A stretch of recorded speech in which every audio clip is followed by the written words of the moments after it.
ये नेत्र तुझे नहीं लख सकते, आरूपी अलख निरंजन को। मन इंद्री प्राण भी तू नहीं है, तू निर्विकार अविनाशी है। उठ जाग मेरे चैतन्य प्रभु, तू अजर अमर अविनाशी है।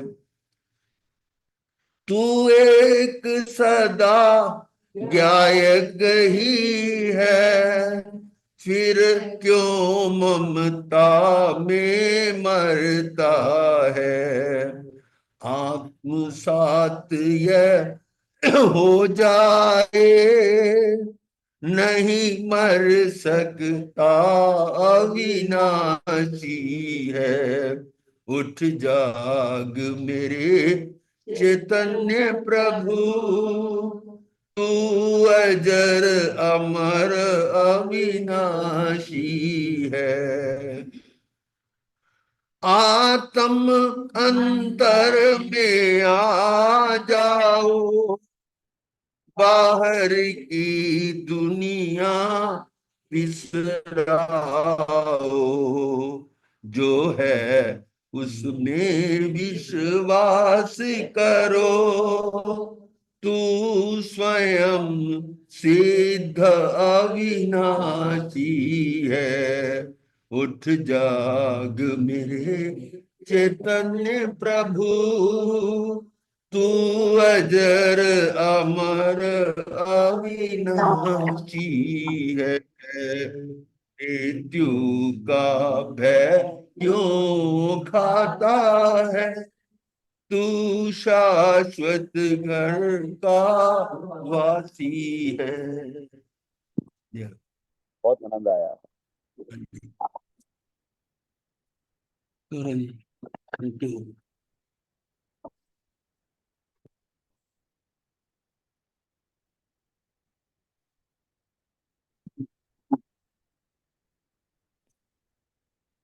विषय हमारा चल रहा है 5 समवाय।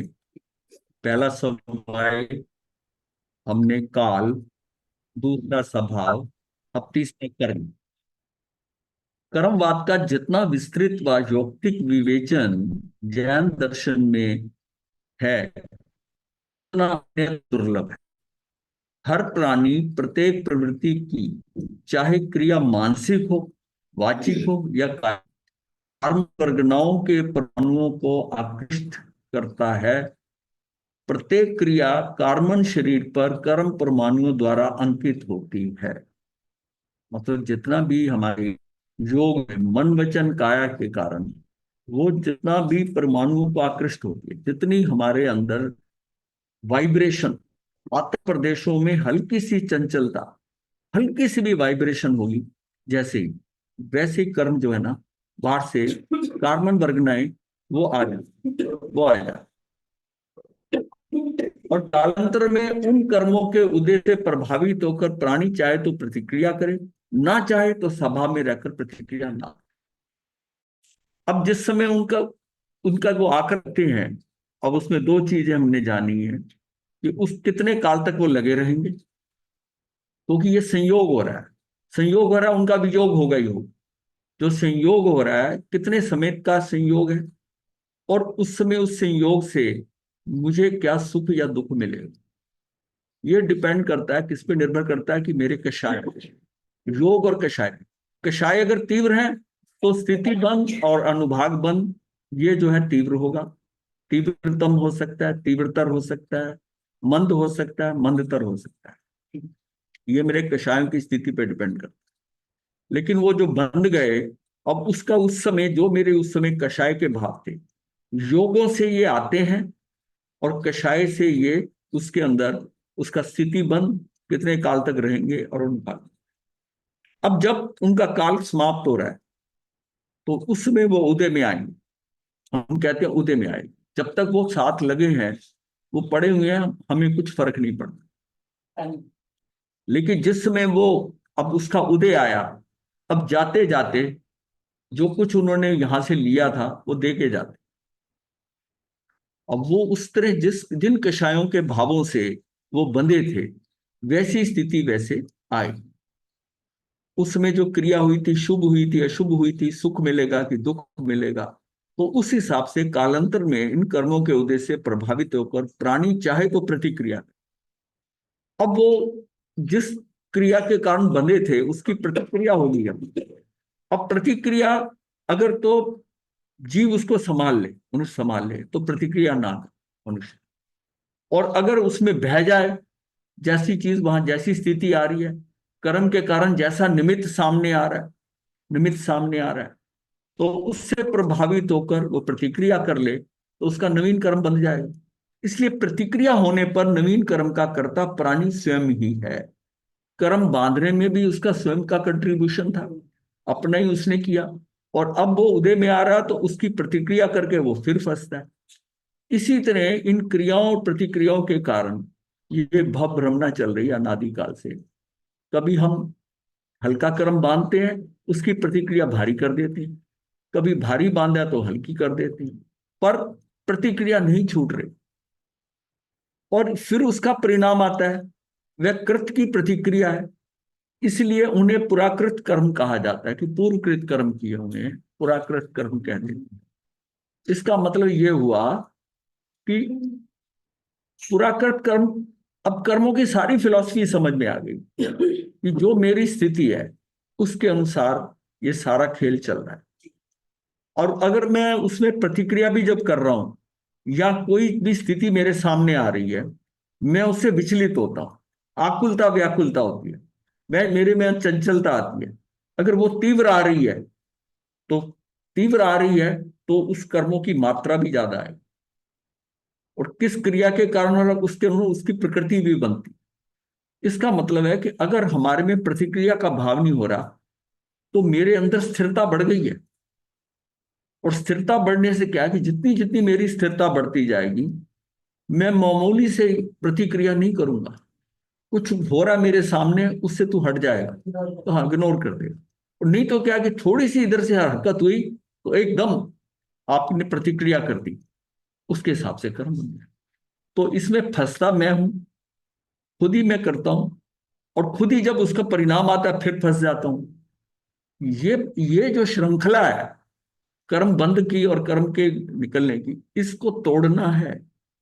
वो कर्म श्रृंखला कैसे टूटेगी कि ठीक है, ये समझ में आ जाए ये मेरे द्वारा ही किया हुआ कर्म है, और अब मैं प्रतिक्रिया करता हूं तो मैं दोबारा फंसता हूं, फिर फंस जाऊंगा। मुझे नहीं फंसना। अब जो आ रहा है ना, इसको यहीं भुगत ले, इसको खत्म कर। ये बात जब समझ में आ जाएगी, तो इस प्रतिक्रिया करके किसका नुकसान हो रहा है? मेरा ही हो रहा है, मेरा ही हो रहा है। तो मैं प्रतिक्रिया क्यों करूं? और कहीं होती भी है, बहुत सहजता से हो, यानी कि वो कर्म भी कम आएंगे, और बड़ी सहजता से करोगे तो आपके कषाय भी वैसी होंगी। कर्म बंधेगा तो ऐसा बंधेगा कि एक दो भव में आकर खत्म हो जाएगा। क्यों? अगर ज्यादा लंबा कर्म बना तो उसका बाधा काल ज्यादा होगा। और हमारी आयु कितनी है? अगर मनुष्य भव में है तो इसका मतलब उसको अगर मतलब इतना बड़ा कर्म बांध दिया, मान लिया किसी ने मोहनी कर्म 70 कोड़ा कोड़ी का बांध दिया, इतनी तीव्रता से बांधा, 7,000 वर्ष का तो अब आधा काल है। कितने जन्म वेट करना पड़ेगा उसकी स्टार्टिंग के लिए, फिर उसके भुगतान के लिए। फिर भुगतान में भी वो डिस्ट्रीब्यूट होके आता। हमें पता है कि जो एक समय में बंधा है वो सारा इकट्ठा नहीं आता, वो भी स्प्रेड होके आता है। इसलिए अब जो नवीन कर्म बंधे वो बहुत हल्के और बहुत ही कम स्थिति बंध के हो। और फिर स्थिति बंध कम होगा तो अनुभाग भी कम होगा, तो हमें ज्यादा प्रतिक्रिया नहीं होगी। जब वो उदय में आएंगे तब हमसे ज्यादा प्रतिक्रिया नहीं होगी। क्यों? हम अपना, हमारी स्टेबिलिटी भी बढ़ रही है, हमारी स्थिरता बढ़ती जा रही है। तो उस समय जब वो कर्म आए तो इतना स्थिर हो जाए कि उसकी परवाह ही नहीं होगी, पता ही नहीं चलेगा, पता ही नहीं चलेगा। तो ये सब है वह कृत्य की प्रति। जब हम कहते हैं कि कर्म बंधा, कर्म कोई बंधा ऐसा और उदय में आया, हमें पता ही नहीं चला, ये तो शरीर के ऊपर देखा कि यहां से नीला हो गया, इसका मतलब है ये नीला हुआ तो कर्म बंधा। लेकिन जब बंधा था तो उस समय हमारी स्थिति क्या थी कि कर्म बंध गया, और आज हमको पता ही नहीं चला वो उदय में आया। इसका मतलब आज हमारी स्थिति बेटर हो गई। आज हमें उसका उदय आया और पता ही नहीं चला, पता ही नहीं चला। तो ये मैं इसको अच्छा साइन लेता हूं कि ये कर्म उदय में आया, इसके कारण कहीं ना कहीं ठोकर लग गई, चोट लग गई, मेज का कोना लग गया, कुर्सी लग गई, कुछ भी लग गया। लेकिन जिस समय लगा उसमें आपको नहीं पता। ये तो जब आपका ध्यान जाता है उस शरीर के उस समय कि हाँ ये नीला स्पॉट पड़ गया, और ये कब हुआ, ये कौन सी कर नहीं पता। एक प्रश्न। हाँ अभी उससे पहले आपने फरमाया था कि जिस समय वो कर्म जाता है हाँ जी। उस समय हम सावधान नहीं। हाँ लेकिन ये पता कैसे चलेगा जा रहा है। यहाँ पर मेरा प्रश्न बना हाँ कि बहुत सारे कर्म इकट्ठे होते हाँ और एक ही समय में बन जाते। बन जाते हैं। अब कौन सा लॉट कौन सा है, कब उदय में आ रहा है, ये हम नहीं जान सकते। हम नहीं जानते। मान लीजिए एक्स नाम का लॉट है, हाँ उसमें बहुत सारे कर्म है, हाँ वो बन गया। हाँ अब उसमें से कोई कर्म, मान लो वेदनी कर्म है, और वो वेदनी कर्म उदय में आ रहा है 10,000, मतलब 30 सालों कम, 25 सालों कम, हाँ 1 सालों कम। हाँ जी 1 सालों कम भी अगर होगा हाँ तो उसकी 100 वर्ष की स्थिति होगी हाँ जी आबादा काल की। हाँ ठीक है चलिए।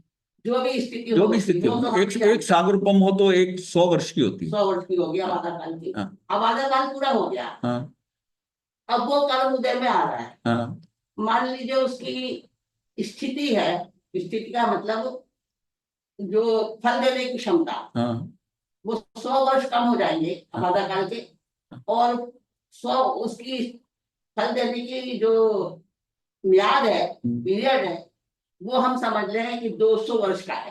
हाँ कल्पना करें हाँ तो 200 वर्ष तक वो पर्टिकुलर कर्म अपना फल देगा। हाँ तो उस 200 वर्ष में और भी कर्म उदय में आ रहा है साथ साथ। हाँ ये तो ठीक वो है। एक ही आ रहा है। हाँ तो वो जो 200 वर्ष में बेचने कर्म उदय में आ रहा है, हाँ जो तकलीफ पहुंचा रहा है, हाँ। पहले तो उसको पहचानना मुश्किल है। नहीं पहचान के करना क्या आपको। नहीं तो हमें सजग रहना है ना। नहीं सजग कैसे रह सकते हैं, आपको बता के आएगा वो।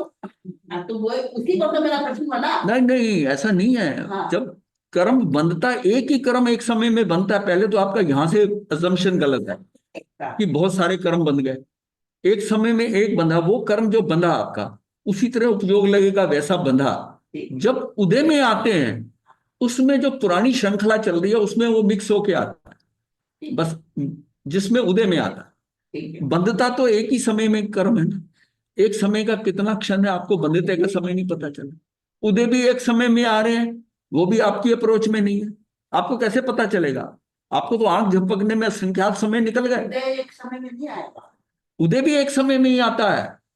उदय भी सारे कर्म जो ना प्रति समय आ रहे हैं, पर वो मिक्स होके आ रहा है। कर्म जैसे कर्म आ रहे हैं वो एक एक समय में कर्म बन रहा है आपका, और एक ही समय के अंदर वो जो आ रहा है वो इंडिविजुअल कर्म नहीं आ रहा, वो मिक्स होकर आ रहा है। ये मतलब कई कर्मों क्योंकि वो डिस्ट्रीब्यूटेड हो जाते हैं, तो वो आ रहा है, वो उस टाइम आ रहा है। पर प्रति समय कर्म उदय में आ रहे हैं, प्रति समय बंद भी रहे। बंद भी रहे, बंद भी रहे। तो कर्म से ही कर्म का बंद हो रहा है। अब यही आपने समझाया ना महाराज जी कि सहज आएंगे तो 23वां कर्म नवीन कर्म प्रकृति बंद नहीं पद आएगा। बताया था कि मैं ज्ञानावर्णी कर्म के उदय से दर्शनावर्णी कर्म का उदय होता है, और इन दोनों के उदय से दर्शन मोहनी का कर्म उदय होता है। उसी से सारी प्रतिक्रिया चलती है, और उसी एक समय के अंदर मैं कर्म को बांध लेता हूं। ये बंद चल रहा है साथ में। अगर मेरा दर्शन मोहनीय ठीक हो जाए तो मैं क्या करूंगा, मैं उसके अंदर उन मार्ग पे नहीं जाऊंगा, सन्मार्ग पे जाऊंगा। मैं उसको मुझे समझ है कि मुझे नहीं गुस्सा करना, ये गुस्सा नहीं करना, या मुझे ऐसा नहीं करना, ये मेरा मिथ्यात्व खत्म होगा। अवृत्ति प्रमाद कषाय योग कर्म बंद तो इन इन पांचों से ही होना है ना। सबसे पहले मेजर पोर्शन मिथ्यात्व है, तो इसलिए होता है कि मिथ्यात्व निकाल दो। मिथ्यात्व निकाल दिया तो कर्म बहुत हल्का बनेगा, मेरी दृष्टि ठीक हो गई। मान लीजिए अगर मिथ्यात्व नहीं निकला, मिथ्यात्व नहीं निकला तो मिथ्यात्व हाँ, नहीं निकला है, तो उसका हाँ तो मुझे उसकी अनुभूति तो खैर होगी ही नहीं, हाँ। वेदन होगा। ये नहीं पता चलेगा कौन सा कर्म क्या है, कुछ नहीं होगा।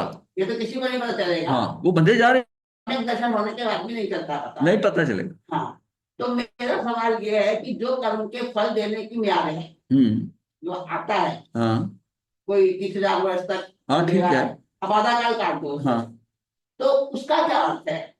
उसका अर्थ क्या करना, उसका आप तो कुछ नहीं कर सकते। आप तो जब तो उधर 30,000 वर्ष रहेगा क्या? और रहेगा, मरीचि के भव में बांधा नीच गोत्र का, और वहां उस भव से लेकर, और कितने भव हैं, एक कोड़ा कोड़ी सागरपम, और महावीर का आखिरले भर्म में भी वो गोत्र कर्म जो नीच गोत्र बांधा था, वो 82 दिन के, वो देवानंदा माता के वहां रुका ना, वो कितना एक कोड़ा कोड़ी सागरपम चला। तो इस बीच में उस कर्म में, पर्टिकुलर कर्म में और कोई ट्रांजेक्शन नहीं हुआ? क्यों नहीं हुआ, हर बार उस कर्म के कारण उनकी कहीं उनका गोत्र क्रम नीच होने के कारण वो क्या हुआ कि वो ब्राह्मण कुल में ही पैदा होते रहे। जहां मनुष्य बने तो उसमें जो 27 भव है, ये तो मुख्य है, उसके अंदर बाकी वो केंद्रीय वगैरह में भी गए हैं, क्योंकि 2000 सागरपम से ज्यादा रह नहीं सकता जी, और ये तो कोड़ा कोड़ी सागरपम वो था। जो में बंधा था उनका हाँ। जिस कैटेगरी का बंधा था, जितनी तीव्रता या मंदता जो भी कुछ, हाँ, तो वही रहा हमें आगे तक। ये उसमें नहीं ट्रांजेक्शन तो नहीं हुआ नहीं होगा ना, ट्रांजैक्शन परिवर्तन तो हुआ होगा। नहीं हुआ होगा, उससे अपने को क्या लेना देना इसमें, उसमें क्या हुआ। अपने को तो यह है कि मेरा कर्म जो मेरी स्थिति अब बन रही है, आपको कैसे पता चलेगा कर्म मेरा खराब है, निमित्त आएगा सामने, निमित्त से आपको पता चलेगा कि ये मुझे अपशब्द कह रहा है, ये मेरा नुकसान कर रहा है, ठीक है, और उसमें तब आप समझते हो कि मेरा कर्म का उदय है। हाँ उतना पता चलता है।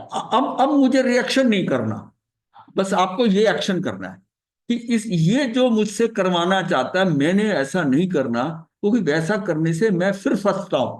तो वो तो हर समय पे सजगता है, वो सजग तो है ही है, हर समय पे सजगता बस ये तो है, इतना घुमाकर इतना परिष्कार, ये तो इतनी जरूरत है, ये तो हम सीधा समझते हैं कि कर्म का उदय आया, अगर वो मुझे सुख की स्थिति या दुख की स्थिति बनती है तो कर्म मेरा उदय में आया। है। जी, इतना तो पता वो चलता है। पता चल गया, निमित्त सामने आ रहा है, वो आपको सुखी कर रहा है या दुखी कर रहा है। आपका कहीं काम फंसा हुआ, इतने में कोई व्यक्ति आता है, कहता लो मैं कर देता हूँ, फट से कर देता है, तो आपको पता है निमित्त आया और मेरा मेरा काम हो गया, इसका मतलब सुख सुख मिल रहा है। इस व्यक्ति ने मेरा काम 2 मिनट में करा दिया पता चल जाता और है, मेरा काम खराब कर दिया इसने। कर्म उदय आ रहा है, निमित्त आ रहा है, वो भी पता चल जाता है। हाँ, लेकिन फिर भी अगर उसका प्रभाव रहे, निमित्त को निमित्त ही समझो, निमित्त को उसको निमित्त ही अपना समझे, दुश्मन समझोगे तो फंसोगे, फिर आप रोक नहीं सकते। प्रभाव तो रहता है ना। प्रभाव करके क्या करना है अपने को निमित्त आया, ये मुझे करवाना चाहता है, मैं नहीं करता, ये मुझे गाली दे रहा, आप शब्द बोल रहा है, मैं कहता हूँ ठीक है, मेरे शरीर को दे रहा है, क्यों, मुझे, मैं वरीण अपने से हूं। अगर तो मार रहा है, पीट रहा है, तो घाव तो हुआ ना शरीर पर। घाव हुआ तो फिर मैं नहीं सोचता ना, मैं कहता हूँ मेरे कर्मों से मिल रहा है। सोचेगा वही, बस पर वो घाव तो होगा ना। आप एग्जाम्पल लो ना, संगम ने 6 महीने भगवान को दुखी करा, इतना दुखी करा, पर उन्होंने उसको कोई उलाना दिया, तो उसको बड़ा डाउट हुआ कि जब मैं जा रहा हूं तो अब आंखों में आंसू क्यों, मैंने इतना तंग करा, एक रात्रि में 20-20 उपसर्ग दिए इनको, और ये बिल्कुल इसके लिए बेभान रहे, और आज मैं जा रहा हूं कहकर तो इनकी आंखों में आंसू है। अब उनकी आंखों में उस पर करुणा आ रही थी कि ये भुगतेगा कैसे, ये कर तो गया सब कुछ, लेकिन इसका भुगतान कैसे होगा। तो ये जो बात है ना, अपने को कुछ इसमें डिटेल में कुछ लेना देना नहीं है, अपने को समझना है कि ये निमित्त आया, दोष मेरा है, ये निर्दोष है। अगर निमित्त को आपने वहीं दोषी समझ लिया कि ये तू मुझे कैसे बोल रहा है, वहीं आप गए, आपका कर्म बन गया। आपको तो ये समझना है कि जो बाहर जो ये स्वांग रचा जा रहा है, ये ऊपर नीचे जो हो रहा है, ये जो वाइब्रेशन हो रही है, ये तेरे कर्मों के कारण तेरे लिए हो रही है, कहीं दूसरे के लिए हो रही है तो तू निमित्त बन रहा है, ये सारी निमित्ताधीन दृष्टि है। उसको निर्दोष मानना है आपने, और अपनी योग्यता पे ध्यान रखना कि ये जो बन रहा है ना, ये मेरी कुछ योग्यता है, मेरे कुछ कर्म, गलत कर्म है जिसके कारण हो रहा है, ये निर्दोष है, ये बात सोचोगे तो प्रतिक्रिया नहीं करोगे।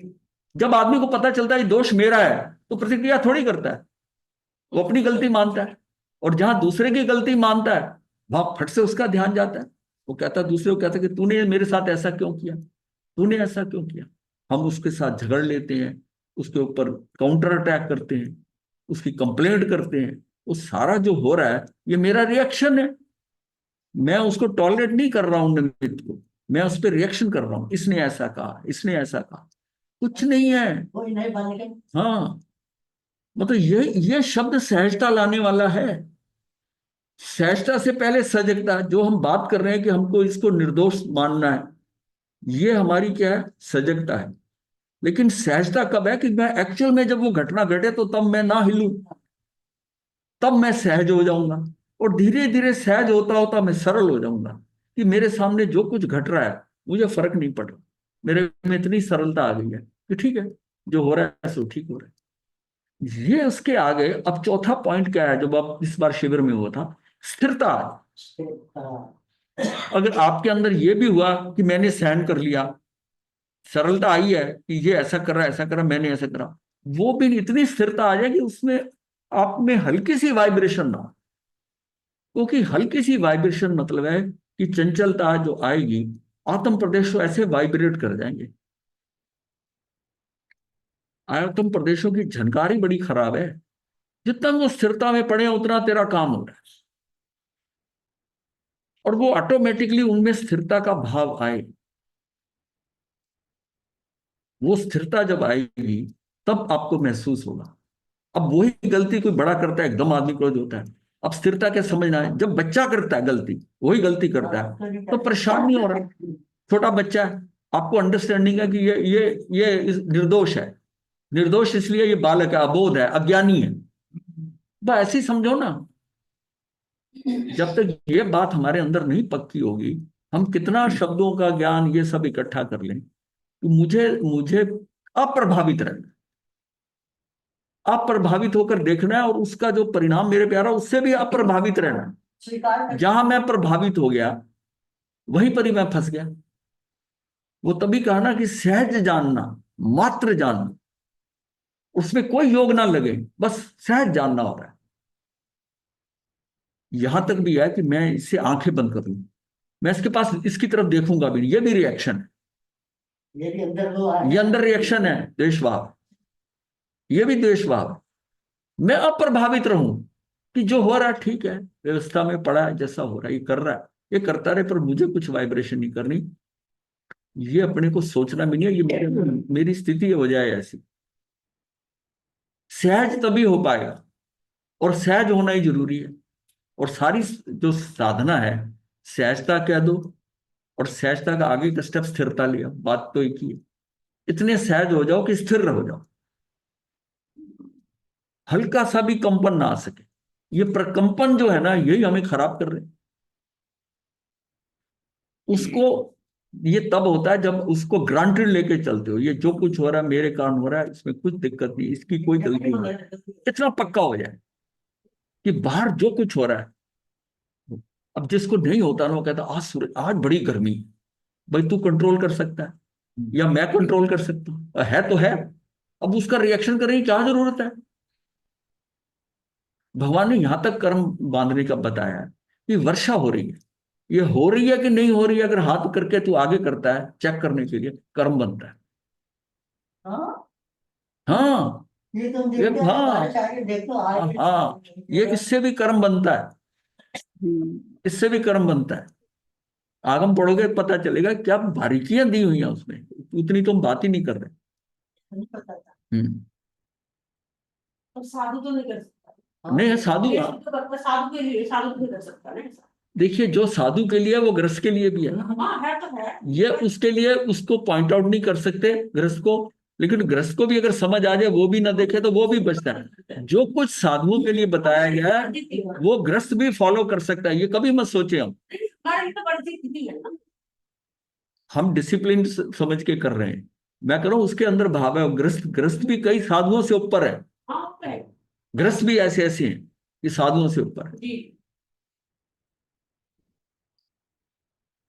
इसलिए प्रतिक्रिया होने पर नवीन कर्म का कर्ता प्राणी स्वयं ही है और फिर उसका परिणाम आता है, वह कृत की प्रतिक्रिया है, इसलिए उन्हें पुराकृत कर्म कहा गया। ये हमने कहा कर्मों की ये श्रृंखला अनादि से चली आ रही, किंतु प्रतिक्रिया ना करने से अब कर्मों के आश्रव अर्थात आश्रव वर्ड होगा, ये आश्रव होगा, आश्रव अर्थात आगमन को विराम मिलता है, तभी कहा जा सकता है कि निर्जरा हो गई, निर्जरा हो गई।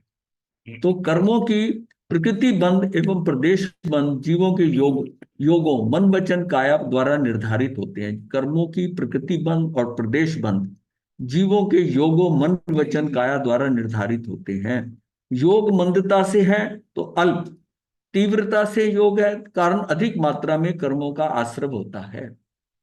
अनुभाग बंध एवं स्थिति बंध अर्थात फलोदय और कर्मों के बंधने की काल सीमा का कारण जीव का कषाय भाग, ये हमने बात कर ली, ये भी मंदता और तीव्रता अनुसार अल्प या अधिक होते हैं।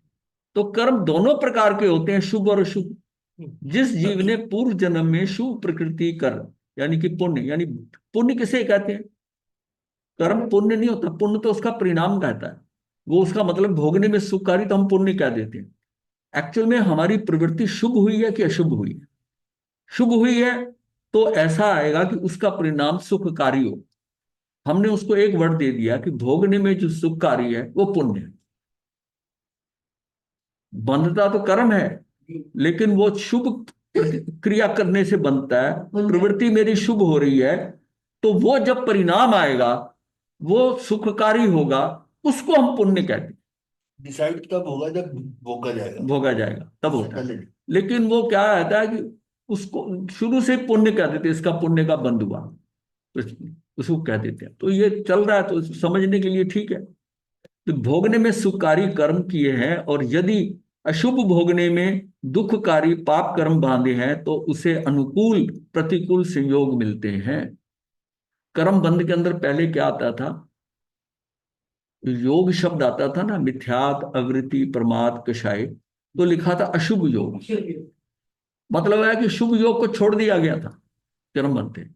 लेकिन तुझे क्या पता शुभ योग, वो जब आएंगे पुण्य और पाप का आएगा ना, अब देखा होगा कि अब सब जगह जो है ना वो आ गया योग, क्योंकि वो भी कर्म का बंध है। अगर पुण्य भी बांधा तब भी भोगना पड़ेगा, तो उसको कैसे छोड़ दिया? तो पहले की पुरानी अगर पुस्तकें आप देखोगे उसमें अशुभ योग लिखा हुआ है, हाँ अशुभ योग। लेकिन अब जो है ना अब योग आ रहा है, उसमें दोनों ही कर्म का बंध है, उससे भी बचना है शुभ से। तो पाप कर्म बांधे हैं तो उसे अनुकूल प्रतिकूल संयोग मिलते हैं, अर्थात अनुकूलता या प्रतिकूलता के संयोगों का प्राप्त होना जीव के पुण्य या पाप कर्मों के अनुसार ही मिलते हैं। यानी उसको अनुकूलता मिल रही या प्रतिकूलता मिलती, ये जो संयोग मिल रहे हैं ये जीव के पुण्य या पाप कर्मों के अनुसार मिल रहे हैं। एक ही माँ बाप के जुड़वे दो बच्चे, एक सुंदर एवं बुद्धिमान, दूसरा बच्चा कुरूप और मंदबुद्धि हो सकता है। मतलब एक बच्चा सुंदर हो सकता है और मंदबुद्धि हो सकता है, एक कुरूप हो सकता है वो बुद्धिमान भी हो सकता है, मतलब उसका उससे कुछ लेना देना नहीं है, पर है जुड़वे। काल स्वभाव पुरुषार्थ ये जो है ये दोनों को समान मिले। अब वो जो गर्भ में आया उसका काल भी एक है, स्वभाव जो है उसको स्वभाव से जो भोजन आ रहा है सब आ रहा है, और पुरुषार्थ भी जो हो रहा है बाहर से माता का वो सारा सबको दोनों को बराबर मिल रहा है, बराबर मिल रहा है। एक सा वातावरण है और लालन पालन भी समान है जन्म होने पर फिर भी इतना अंतर है। ये भेद दोनों शिशुओं के पूर्व कर्मों के कारण ही होता है। हमने पर कर्म के ऊपर चल रहा है ना ये हमारा भी। यहां तक कि संसार में ये दृष्टिगोचर होता है कि ये कर्मकृत नाटक चल रहा है, तू इसका देखने वाला है। कर्म कभी धनिक बनाता है तो कभी निर्धन बनाता है, कभी मनुष्य का स्वांग भरवाता है तो कभी पशु का, कभी बाप का तो कभी बेटे का। ये 84 लाख स्वांग तुझे भरने हैं। कर्म जैसा कहे वैसा स्वांग भर दे, प्रेम से भर दे। जब स्वांग ही भरना है तो दुखी क्यों होता है? कर्म की जो आ रहा है उसको सहन कर, उसको क्या जैसा है आपको दुखी क्यों हो रहा है? दुखी क्यों होता है तो ये स्वांग, पर तूने इसे वास्तविक मान लिया। ये वास्तविकता नहीं है, ये खुली आंख का सपना है। रात को स्वप्न के अंदर जो कष्ट मिलते हैं, जो कुछ होता है, कोई नजर आता है कि ऐसा हो गया, ऐसा हो गया, जब सुबह आंख खुलती है दुखी होते हो कि ये मेरे साथ क्या हुआ? क्या आता है मन में? स्वप्न था। ये जो दिन में भी हो रहा ना, ये भी स्वप्न है, ये खुली आंख का स्वप्न है। तो ये स्वांग पर तूने इसे वास्तविक मान लिया, इसलिए तू दुखी हो रहा है। अच्छा स्वांग मिलने पर तू अपने को सुखी मान लेता है, और वह स्वांग फिर बदल जाता है। अच्छा मान लेता है, वो फिर बदल जाता है स्वांग। ये स्वांग तुझे दुखी नहीं बना रहा है, किंतु अपने स्वरूप को भूलना तुझे दुखी बना रहा है। तू अपने आत्म स्वरूप, अपने को भूल गया, तब तू उधर तेरी दृष्टि जा रही है। अगर तू अपनी आत्मा में रहता तो तुझे ये दिक्कत ही नहीं करेगा किसी बात की। बाहर जो कुछ हो रहा है, बाहर जो कुछ हो रहा है, ये सारा पर है, ये सारा परमाणु पुद्गलों का है। ये मेरा कुछ कर नहीं सकते, लेकिन ये मुझे मेरी अब तरफ अटेंशन मेरी उधर जाती है, अब मेरी नजर को उधर खींच कर और मुझे फंसा रहे। ये खेल ये चल रहा है, उसकी तरफ ध्यान ही मत दो। अपने को क्या लेना देना? जिसमें आप कहते हो कि पड़ोसी के घर में जो कुछ हो रहा है, मुझे क्या लेना देना, ये मेरा है ही नहीं। वही चीज जब आपके सामने घट रही है, व्यक्ति, वस्तु, परिस्थितियों में, और उनको जिनको आप अपना समझते हो, और वहां आपको प्रॉब्लम हो रही है। अपना कोई है नहीं। ये पत्नी ने कैसे कह दिया, ये बेटे ने कैसे कह दिया, अरे बेटा तेरा है ही नहीं। वही बात किसी पराये ने कही है, तुझे फर्क नहीं पड़ता, लेकिन बेटे ने कही है तो उसको बड़ा दुख होता है। ये सारे पराये हैं, ये सब पराये हैं। ये सारे मिलकर आए हैं तेरे कर्म बनवाने।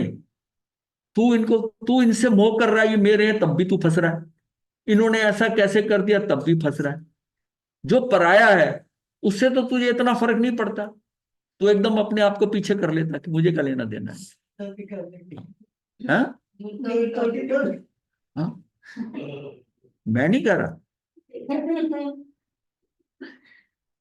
तो ये जो सारा है ना, ये क्या है? अपने को जानता रहे तो फिर सुखी ही है। तू अपने को जान, स्वांग करते हुए भी तू उस रूप नहीं है। कुछ हो रहा है ना, वो भी ठीक है। ये समझना होगा ना कि ये सारा जो है, ये जो बाहर जो हो रहा है ना, ये माइक्रो लेवल के ऊपर हो रहा है, माइक्रो लेवल पे। और तू उसमें समझता है तेरी स्थूल दृष्टि से कि इसने ऐसा कर दिया, उसने ऐसा किया। वो सारा, ये कोई कोइंसिडेंस नहीं है। ये कोई मतलब ये अकस्मात तेरे साथ कुछ ऐसा नहीं हो रहा। ये सारा एज पर प्लानिंग और माइक्रो लेवल की प्लानिंग है। जिसको तू आज समझता है तेरा नुकसान कर दिया, इस व्यक्ति ने ऐसा करा, तू उससे हट गया। ये नहीं पता आने वाले भविष्य में तू कैसे बचता है। आज जिस व्यक्ति के पास में आने में तू सुखी हो रहा है, वो कितना ज्यादा दुखी तुझे करेगा काल समय आने पर, तुझे पता नहीं। आज जिसको समझता है कि ये मेरा बहुत पार्टनर बहुत अच्छा है, ये तो मेरा भाई की तरह है, वो तुझे कितना दुखी करेगा तुझे पता नहीं, समय जब बदले। ये सारा खेल है। तेरे कर्म, तुझे जब सुखी होना है तो सुखी वाले लोग आ जाएंगे, तेरे कर्मों से तुझे दुखी होना है, तेरे अपने ही तुझे दुखी करेंगे। तो फिर इस किस बात की टेंशन है? तो ये जो सारा स्वांग हो रहा है, इसको स्वांग समझ लेना। ये तेरे है ही नहीं। ये हमको बार बार करने से ना अंदर पक्का करना पड़ेगा, इतनी आसानी से नहीं होगा। अपने आप को समझाते रहेंगे, समझाते रहेंगे, फिर कहीं हिल जाएंगे, फिर अपने आप को समझाएंगे, तब ये पक्का होगा जाकर कि मुझे बाहर से कुछ लेना देना, ये कोई मेरा नहीं। जहां तूने अपने रूप को पहचाना कि वहां ये सारा संसार स्वांग हो जाएगा। हो क्या जाएगा? ये तो स्वांग था ही। स्वांग हो जाएगा मतलब नहीं, वो कहता है ये हो क्या जाएगा, ये तो स्वांग था ही। पर तुझे अभी तक दिखाई नहीं देता था, सो अब स्वांग दिखाई देने लगेगा, और तेरा अनंत काल का दुख विलय हो जाए। ये सार, जब किसी चीज को हम ड्रामा समझते हैं, ये तो जब हम देख रहे हैं कितना, ये तो फिल्म है, ये क्रिएशन है, ये हमको दिखा रही है, लेकिन ये रियलिटी नहीं है। तो यही सोचो कि ये रियलिटी नहीं है एक्चुअल में। ये जो बाहर जो सारा ड्रामा हो रहा है, ये वास्तविकता में है ही नहीं है। ये उठक पटक है। कुछ कर्म हमारे ऐसे बन गए, उसके कारण ऐसा हो रहा है, ऐसा हो रहा है। तो थोड़ा उसे दृष्टि उठा के अपने अंदर चला जा, ये सारा खेल खत्म हो जाएगा। फिर ना तुझे दुखी करेगा, धीरे धीरे धीरे आप देखोगे सब कुछ ठीक हो गया, कुछ नहीं दिक्कत हो रही। तेरा अनंत काल का दुख विलय हो जाएगा। कोई विद्वान है तो कोई मूर्ख है, कोई विद्वान धनहीन है तो मूर्ख धनी है, कभी किसी को सत्कार मिला तो दूसरे को तिरस्कार मिला, कोई संसार में आसक्त है तो कोई विरक्त है, किसी से संयोग हो रहा है तो किसी से वियोग हो रहा है। ये सारा खेल चल रहा है। सह यात्री है, कोई पैसेंजर मेरे साथ जो बैठा था, काफी बातचीत हो रही थी, वो अपना स्टेशन है उठ के चला गया, नया स्टेशन से चढ़ गया, वो आके बैठ गया। ये चल रहा है बस। अब तू उनसे, तुझे पता है कि ये मुसाफिर है, तू उससे बंधा नहीं। जब पास बैठा तो बातचीत चल रही जैसे अपनी, 2 3 4 घंटे वो साथ में रहा तो हो गई। और स्टेशन आया, वो उतर गया। उतर गया तो आप याद नहीं करते उसको, क्यों गया तो गया। यही स्थिति हमारी एक्चुअल होनी है, लेकिन हम उनके पीछे चले जाते कि मेरा अपना है, उसको है, वो आया नहीं, इतने दिन हो गए, मतलब हमारी पकड़ बनी हुई है उनके। ऐसी ऐसी अगणित विविधताएं हैं जिनका आंतरिक कारण जीव के निज कर्म है। अगणित यानी अनगिनत, जो समझ लो विविधताएं हैं, मतलब इतनी वैरायटी है चीजों में जिनका कि आंतरिक कारण जीव के निज कर्म है। ये कर्म ही परिस्थिति यानी निमित्त के सहयोग से प्रकट होकर जीवन को प्रभावित करते रहते। ये कर्म ही परिस्थिति यानी कि, परिस्थिति कैसे बदलती है, निमित्त का, निमित्त बदलते रहते। जो कभी दुश्मन था वो दोस्त बन जाता है, दोस्त है वो दुश्मन बन जाता है। ये सारा जो हो रहा है, और हम समझते हैं कि ये खराब है, ये इसी के कारण है, ये अच्छा है, ये खराब है। नहीं, ये तेरे कर्म के कारण उसमें कोई ना कोई तो आएगा ना। और कोई जीव नहीं होगा तो अजीब आके कर जाएगा। कुछ नहीं होगा तो तेरा माथे ही दरवाजे में लगेगा, कुछ हो जाएगा, चोट पहुंचाने वाला आएगा, तेरा नुकसान करने आएगा। हाँ, पैर उसको करने की कोशिश, पैर था। हाँ, वो छिपकली वाला दर्द। हाँ, और तभी कह रहा हूँ ना, छिपकली वाला दर्द। हाँ, देखो तारीख तक याद है, कितना अपने पकड़ा हुआ है उसको, कितना पकड़ा हुआ। तो हो गया सो हो गया, ये हमारी आदत है सबकी, हम उसको पकड़ के बैठ जाते हैं। हाँ, हाँ, उसमें फिर लग गया। वास्तव में हमारा, हाँ हाँ, बन गई ग्रंथि, वो याद कर लिया आपने, वो बंधी हुई है उनमें। कितने समय चलेगा इस बात के अंदर, जीवन के कितने समय चलेगा। अब आगे बात समझ में।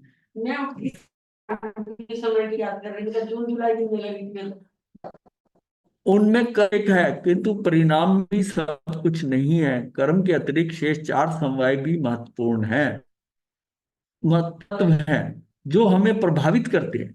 किंतु कुछ ऐसा हुआ कि कर्म को ही सर्वोपरि मान लिया हमने। अब कुछ लोग कर्मों के बारे में, अब मैं जो बात कर रहा हूं, अब बात कर्मों की आ जाएगी, मतलब है कि हमारे कर्म अच्छे हैं, हमारे कर्म खराब हैं, यहां भी भूल हो रही है। 5 समवाय है ना, खाली कर्म को ही बेटे छोड़ ही देंगे, तो ये उसको बताने के लिए, किंतु कुछ ऐसा हुआ कि को सर्व दिया गया, यही बढ़िया परिणाम। कर्मवादी का अर्थ है भाग्यवादी हो गया। अगर आपने कर्मों पे ऊपर बात सारी डाल दी तो इसका परिणाम ये होगा कि कर्मवादी के साथ तो आप भाग्यवादी पूर्ण हो जाएगा, मतलब जो कर्मों में लिखा वो ही हो जाएगा। लेकिन फिर पुरुषार्थ कहाँ रहा, फिर पुरुषार्थ, पुरुषार्थ का महत्व न्यून हो गया, अर्थात सब कुछ भाग्य के भरोसे कर दिया। इस मानव को बदलने में कल्याण संभव है, यह भी मानी है। खाली कर्म भी नहीं करते काम को, जैसे हमने चला काल करा, स्वभाव करा, अब कर्म की हुई, तो कर्म में ये मतलब है कि कर्म के ऊपर भी सारा मत डालो। हाँ, नहीं वो बात ठीक है, कर्म है, लेकिन सारा कर्म पे उस पे डालने की जरूरत नहीं। ये तो बड़ी स्थूल स्टेटमेंट है, कर्मों के ऊपर इतना समझ आ जाए। तो 5 समवाय कर रहे हैं, तो 5 समवाय समझते हैं, तो पांचों का ही कंट्रीब्यूशन है, उनका समवाय है, वो मिलजुल कर उसमें से, उसमें पांचों हैं। कोई एक मुख्य हो जाता है और 4 गौण हो जाते हैं, गौण हो जाती हैं, वो नीचे पीछे है, पर पांचों मुख्य हैं, किसी को गौण नहीं। कारण के बिना कार्य नहीं होता, जीव का संसार में भ्रमण करना कार्य है और उसका कारण उसके कर्म है। जब तक जीव संसार में है और वह विविध प्रकार की क्रियाएं करता है, जैन दर्शन का सिद्धांत है तो कर्म है, और तब तक कर्मों का बंध, कर्मों की सत्ता है। जब तक क्रियाएं हैं तब तक क्या है, तब तक कर्म का बंध है और उनकी कर्म की सत्ता है। ये अपने को कर्म का समझ लिया। कर्म बंध की परिवर्तनीय अवस्था में 10 भेद बताए। कर्मों की शक्ति जाति में परिवर्तन, कर्मों की शक्ति जाति दोनों, किस टाइप कर्म है, उसकी शक्ति कितनी है, इसका परिवर्तन के 10 ये पॉइंट्स बताए हुए हैं। 10 भेद बताए गए, ये भी बहुत समझने जरूरी है। इसमें 10 क्या है, का है सत्ता में पड़ा है, कर्म बंद होता है, आता है उदीर्णा करते हैं, अपवर्तन होता है, उद्वर्तन होता है, उद्वर्जन में बढ़ते हैं, उत्कर्षण भी कहते हैं इसे, संक्रमण होता है, उपशमन हो, निद्रित है और निकाचित है। ये 10 पॉइंट वैरायटी है। ये खेल जो है ना, ये पुरुषार्थ का है। ये पुरुषार्थ, इन कर्मों में भी आप क्या कुछ कर सकते हो। जैसे अपवर्तन है तो कर्मों की शक्ति का अल्पीकरण, हल्का करना, न्यूनीकरण करना, हल्का। उद्वर्तन का है कि शक्ति का संवर्धन करना, और संक्रमण का है कर्मों की जाति का परिवर्तन करना। जाति, अब किसकी जाति आप बदल सकते हो, किसकी नहीं बदल सकते हो, मतलब ये वेरिएशन भी है यहाँ पे। फैक्टर, ये जाति वो नहीं कर्मों की, जाति का मतलब हाँ कर्मों की, आपके पास 8 वैरायटी है ना, ये सारी जाति है ना। जाति का मतलब होता है कई चीजों का समूह, जैसे है समूह को लेकर जब एक चीज कहती है तो वो जाति हो जाता है। इस जाति हाँ तो वही होगा। हाँ, तो जाति है ना। सर्व कर्म बंध से कर्म मुक्ति, विविध क्रमिक उपायों द्वारा कर्म बंध की इन 10 अवस्थाओं को, ये स्थानक सूत्र में है कि परूपना की है। ये अवस्थाएं कर्मों श्रव, यानी कि आगमन के पश्चात होने वाली मुख्य क्रियाएं हैं। ये मुख्य क्रियाएं वो कौन कौन सी है। बंध, आत्म प्रदेशों घटनाओं का एक क्षेत्र अवगाही होकर नीर शीरवत लोह अग्निवत बंध जाना, आत्म प्रदेश और कर्म प्रदेशों का संयोग रूप हो जाना। कर्म का बंध क्या होता है, आत्म प्रदेश, कर्मन वर्गणाएं आ गई हमारी, और उस में हो गया था। एक क्षेत्र अवगाही है। अगर कहो कि उसको स्पर्श कर रही है, नहीं, संयोग हुआ है, संयोग हुआ है, मतलब घटनाओं का एक क्षेत्र अवगाही होकर नीर शीरवत, जैसे दूध और पानी मिल जाता है। दूध पानी के अंदर आप दूध अलग कर सकते हो, पानी अलग कर सकते हो, हंस करता ही है ना। तो जैसे वो कर सकता है, नीर शीरवत है, लोह अग्निवत है, लोहा गर्म कर दिया, लोहा लोह गया, इसका मतलब अग्नि से अंदर प्रविष्ट कर गई, अग्नि से निकाल कर रखा फिर लाला रह गया, वो अग्नि निकल गई। तो संबंध, इसका संबंध क्या था, संयोग था, अग्नि का संयोग था। पदार्थ में संबंध होता है, वो होता है एक में, फुल्ली पूर्ण एक में, फिर अलग नहीं कर सकते, ऐसा संबंध हो जाए। जैसे मिश्री में मिठास, हाँ फूल में खुशबू। हाँ ठीक है, ठीक है, हाँ तिल में तेल बना रहे हैं। मैं भी जाग रहा हूं, आप भी जाग रहे। अब इसके बाद आता सत्ता। सत्ता को हम सत्व भी कहते हैं। सत्ता क्या, कर्म बंद होने के बाद जब बंधे हुए कर्म उदय में नहीं आते तब तक वह सत्ता में है। जब तक वो उदय में नहीं आ रहे तब तक सत्ता में, अर्थात उतने काल तक कर्म अपना फल देने पर नहीं होते। अनुदय स्थिति मतलब उदय में नहीं, अनुदय स्थिति एक सत्ता में पड़े कर्मों को बदलने का सामर्थ्य, किंतु कर्मदेय होने पर नहीं। अनुदय स्थिति जब है ना, वो सत्ता में पड़ कर्म को सामर्थ्य है। अगर उदय में नहीं आया कर्म और आप बदलना चाहते हो तो आप बदल सकते। एक बार उसका उदय हो गया तब तब उसका कुछ नहीं कर सकते।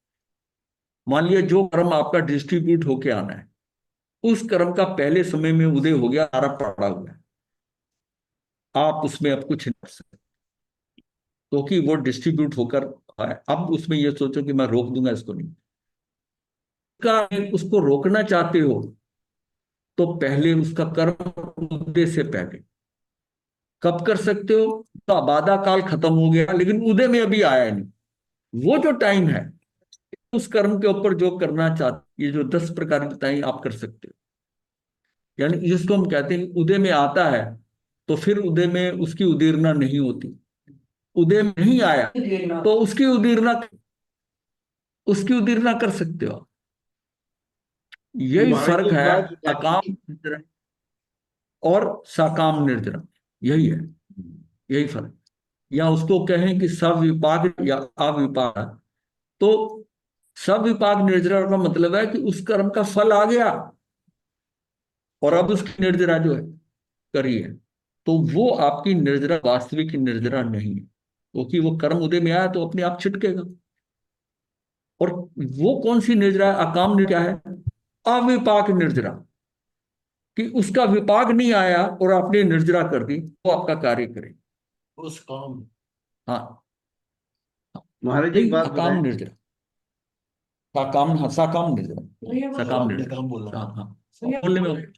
हाँ जी बोलिए। महाराज जी एक बात बताएं। हाँ जी। ये कर्म के उदय होने में और उसका फल देने में एक ही समय में ही होता है या उसमें भी थोड़ा टाइम होता है? मतलब नहीं उदय नहीं होना नहीं और उसका फल देना नहीं एक ही समय में होता है साइमल्टेनियसली, या उसमें भी टाइम स्प्रेड होता है? नहीं नहीं, वो उसी समय में, जैसे एक समय की हमने को 23वां कर्म प्रकृति पद बताया था ना, हाँ उसमें सारे सीक्वेंस जो बताए थे, 9 पॉइंट, हाँ। उसमें ये उदय भी हो रहे हैं और ये 8 कर्म बंद भी रहे हैं एक ही समय में। एक ही समय में, क्योंकि एक अगले समय दूसरा आ जाएगा। अगर समझ इसको, इस कर्म को हमने सोचा कि अगले समय में बंधेगा, उस कर्म के तो कंफ्यूजन हो जाएगा। एक ही समय के अंदर ये हो रहा है कि ये कर्म उदय में आया और ये बंद हो गया, इसका बंद हो गया। साथ साथ कर्म बंधे जा रहे हैं, हर समय बंध रहा है कर्म।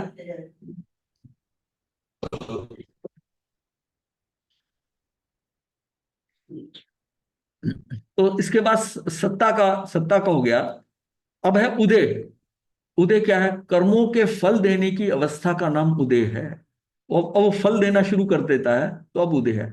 जब कर्म फल देना प्रारंभ करते हैं उस अवस्था को उदय कहते हैं। उदय के दो प्रकार के, उदय दो प्रकार के, प्रदेशोदय और विपाकोदय। विपाकोदय फल की अनुभूति कराए बिना ही निर्जीर्ण होना प्रदेशोदय। उसने फल का नहीं, उसको कुछ नहीं लेना देना फल से, वो तो टाइम आया और वो वहां से हट रहा है। और इरियापथिक क्रिया में केवल प्रदेशोदय होता है और विपाकोदय में फलानुभूति होती है। मतलब जो 25 प्रकार की क्रिया बताई थी, उन क्रिया में संप्रायिक क्रिया 24 होती है और एक इरियापथिक की क्रिया होती है। इरियापथिक की क्रिया किसकी होती है? तो हाँ, तो उस क्रिया में क्या होता है? केवल प्रदेश का उदय, केवल प्रदेश, उसके कषाय वीतरागता आ गई है, तो उसके बाद में क्या, इरियापथिक क्रिया में केवल प्रदेशोदय होता है।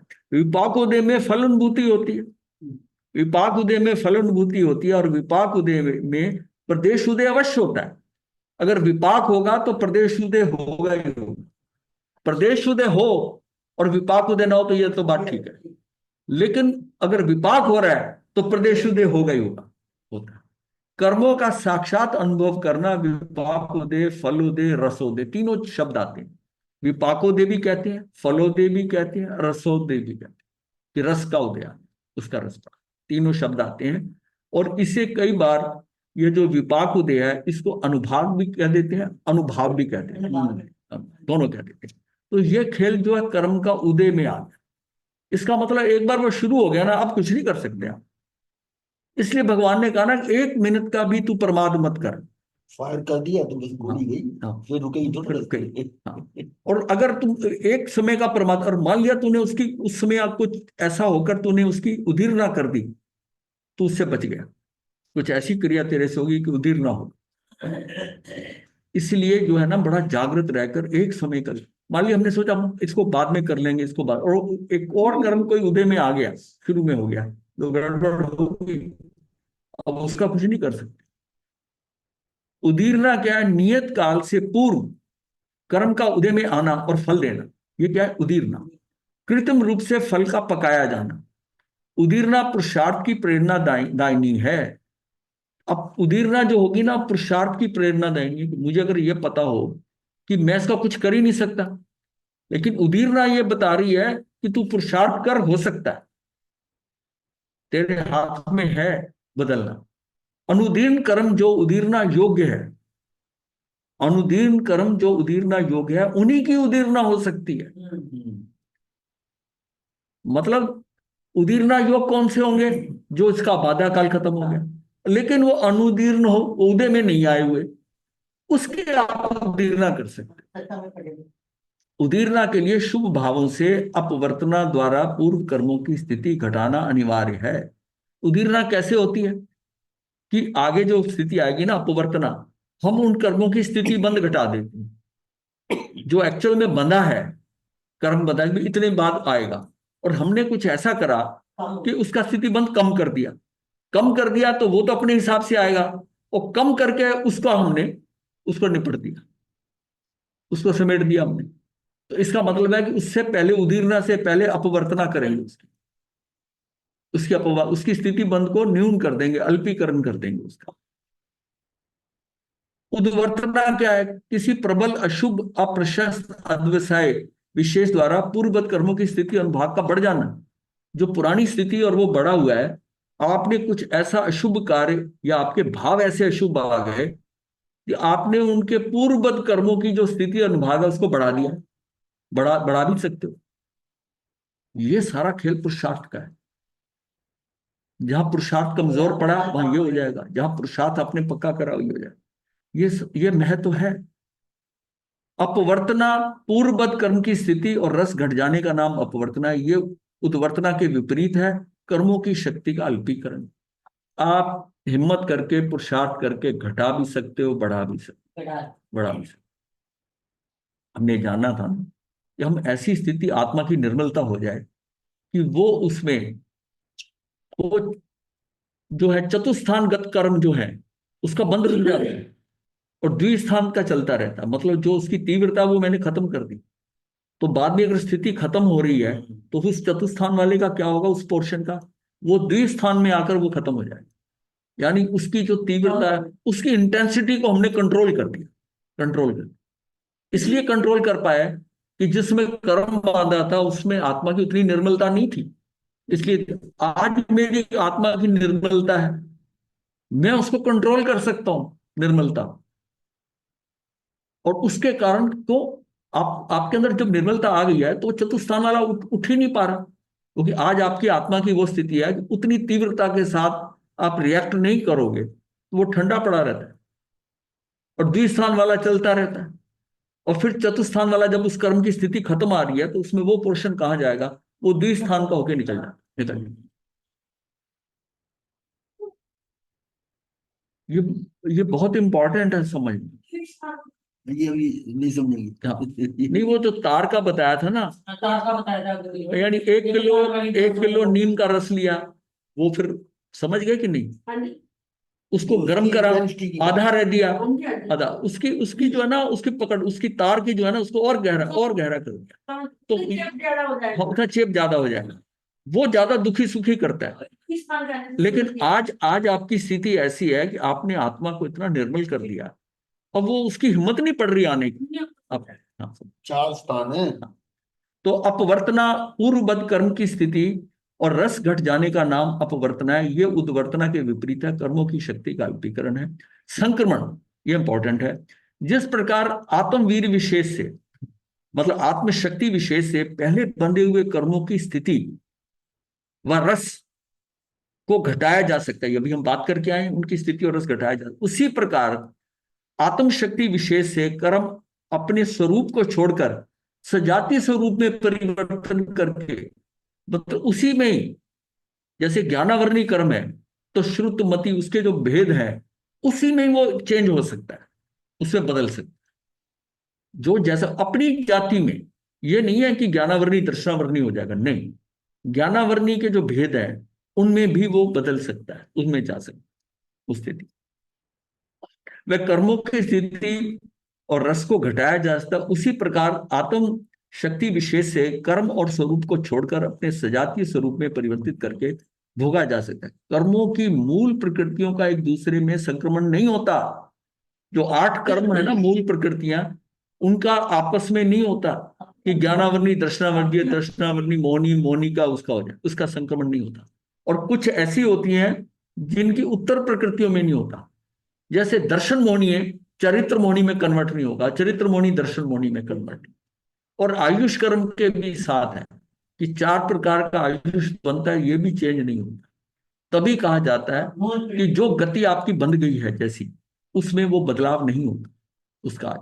अगर मनुष्य की बांधी है, त्रियंच की बांधी है, त्रियंच में वैरायटी चेंज हो सकती है, पर त्रियंच त्रियंच ही रहेगा, गति बदलेगी। कर्मों की मूल प्रकृतियों का एक दूसरे में संक्रमण नहीं होता, किंतु किसी मूल प्रकृति का उसकी उत्तर प्रकृतियों में संक्रमण होता है और किसी किसी में नहीं भी होता। जैसे ज्ञानावर्णी कर्म मूल प्रकृति और मति ज्ञान व श्रुत ज्ञान आदि इसकी उत्तर प्रकृतियां हैं, इनमें मति ज्ञानावर्णी का जो है कर्म का श्रुत ज्ञानावर्णी कर्म के रूप में, अर्थात इसका विपरीत भी हो सकता है कि श्रुत ज्ञान जो है वो मति ज्ञान हो जाए। दर्शन मोहनी का चरित्र मोहनी में संक्रमण नहीं होता।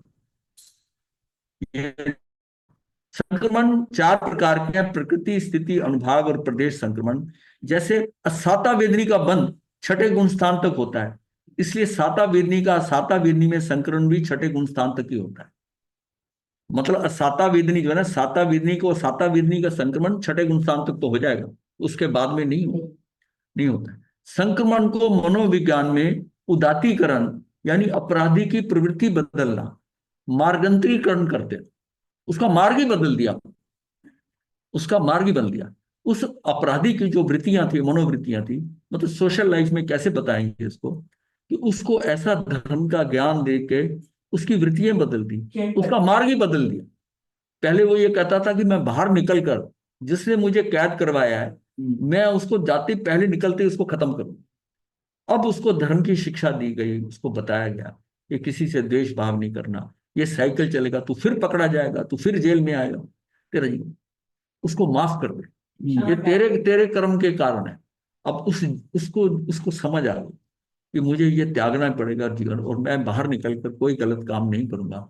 वो उसका मार्गंतीकरण हो, उसका मार्ग बदल दिया। उपशमन क्या है कि कर्मों की सर्वथा अम्लीय अवस्था को उपशमन कहते हैं। जो कर्म दबे रहते हैं, कर्मों की उदीरना, निद्य, निकाचित, इन 4 क्रियाओं को अयोग कर देना, मतलब ये उदय में आए या उदीरना करो या निद्रित निकाचित, इन 4 क्रियाओं को अयोग कर देना उपशम अवस्था है। उसको बस पड़ा सत्ता में, उसको जैसे कहते हैं ठंडे बस्ते में डाल दिया, बिल्कुल वैसे उसको उठाकर के तू कुछ नहीं करेगा। कर्मों का उपशमन फल देने की शक्ति को कुछ समय के लिए दबा देता है, अथवा अमुक काल विशेष तक फल देने में अक्षम में बना देता है। अग्नि को राख से दबा देना, नीचे जल रही है वो, ऊपर राख से दबा देना। सुषुप्ति काल के उपरांत कर्म पुनः सचेष्ट हो जाते हैं और आत्मा पर प्रभाव डालते हैं। सोनिक में अब कर्म की पुनः सचेष्ट हो जाती है। अब जैसे हम कंट्रोल करते हैं, चेतन मन कई कार्यों में हमसे को रोकता है कि तूने ये नहीं करना, ये सामाजिक तौर पे, तेरे पारिवारिक रूप पे, संस्कार के अनुसार ये काम तेरा करना नहीं बनता। भाव उठ रहा है उसका पूर्वकृत कर्म से, लेकिन उसको कंट्रोल कर लेता है क्योंकि चेतन मन है। जिस समय चेतन मन सुप्त है, चेतन मन और अवचेतन मन तो बिल्कुल किनारे पे पड़ा हुआ है। और अचेतन मन के अंदर ऐसा कि कुछ जो चीजें मुझे पता ना मैंने कभी किया, पिछले जन्मों में आकर अचेतन मन के अंदर पड़ी हुई, वो उदय में आ, तब हम कहते हैं इतना भला आदमी, अच्छा आदमी, इसने ऐसा खून कैसे कर दिया, इसने ऐसा कैसे कर दिया, लगता है। हम्म।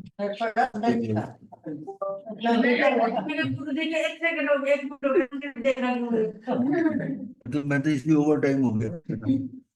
तो ये सारा क्या है कि अपने को ये कर्मों का ये पुरुषार्थ है हमारा। अगर हम ये समझ जाएंगे ना, कर्म के अंदर ये कर्म का पुरुषार्थ, इससे मैं शक्ति का जो है ना, शक्ति को बदल सकता हूं। तो ये जा ये मेरे बस में, किसी किसी कर्मों की शक्ति को दे सकता हूँ, शक्ति और जा तो करेंगे जैसा तुम्हें मिलेगा।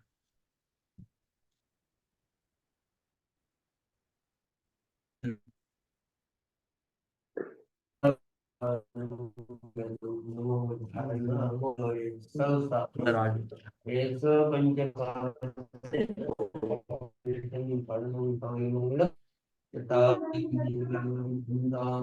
चल रही दूर बैठी नजर आ रही, इसलिए रुक कर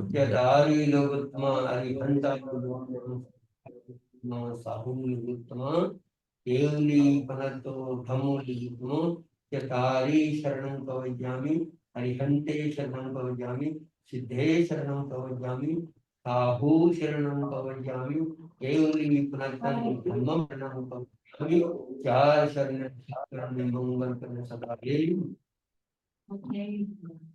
मथेन वंदना गुरुदेव मथेन वंदना महाराज जी मथेन वंदना गुरुदेव श्राता महाराज मथेन वंदना गुरुदेव मथे वंदना गुरुदेव